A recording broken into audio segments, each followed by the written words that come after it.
All right, so here are your oil rails. This is your passenger side, this is your driver side. We're gonna go ahead and update these with the diesel site standpipes, okay? You need to make sure that when you use the diesel site standpipes, you do not use oil to lubricate them. You have to use the gel or the gear oil style lubrication that comes with the diesel site standpipe dummy plugs. Do not use regular engine oil, okay? You will get this gasket when you do this job because we offer the Molle gasket kit. So make sure you replace this one before you put your ICP sensor back in. Your ICP sensor also should have a little green O-ring on it. You should be replacing that out of that Molle kit as well, okay? This guy right here takes the same O-ring that your ICP sensor takes. In fact, this oil rail is actually the same oil rail as this one over here. It's just the one that's on the driver's side. Always make sure that this guy's tight when you put it all back together. If the Molle kit comes with a second O-ring for in there, you can replace it, but all I've usually have done for 15 plus years now is just make sure that guy's tight. Back when these engines first came out, I did see some of these fail, but not 15 years later, okay? Yep. You can just make sure that guy's tight. Make sure they're all T30s. Make sure you put every single one back in. Obviously, this is the passenger side, so the one that goes here and the one that goes here underneath of the AC box, people like to leave out because they're a pain in the ass to do. You never do that here at Marty's Diesel. You don't leave the shit out. Never be a half-ass, okay? Yep. Make sure that every single one of these bolts go back in. Always make sure that the bolts are all put in by hand until they're 1 or 2 threads from being tight. All of them. Always set these oil rails with hand pressure.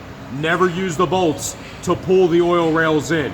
Understand? Yep. Now, once these guys are all but tight, that's also when I do the standpipe, okay? The standpipe needs to be roughly installed before you get all of these tight because it's one of those things where you want everything to be started before you tighten any one thing down. And then the last thing I always put in is the dummy plug because it doesn't matter. The dummy plug could literally be put in right now if you really wanted to. So technically speaking, if you wanted to put it in before you put it in the truck, you could do that. But I like to put it in the truck because it's being held.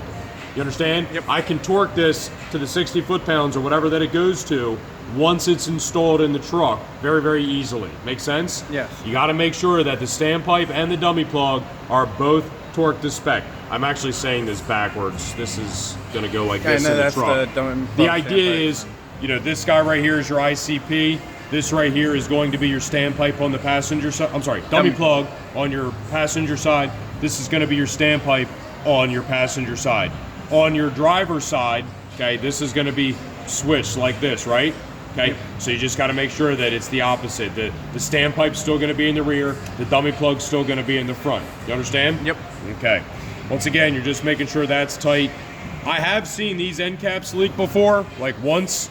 So when doing a high pressure oil leak test, that is something you want to look for. And looks like there's marks on here, so you can always identify if those things have moved or not, okay?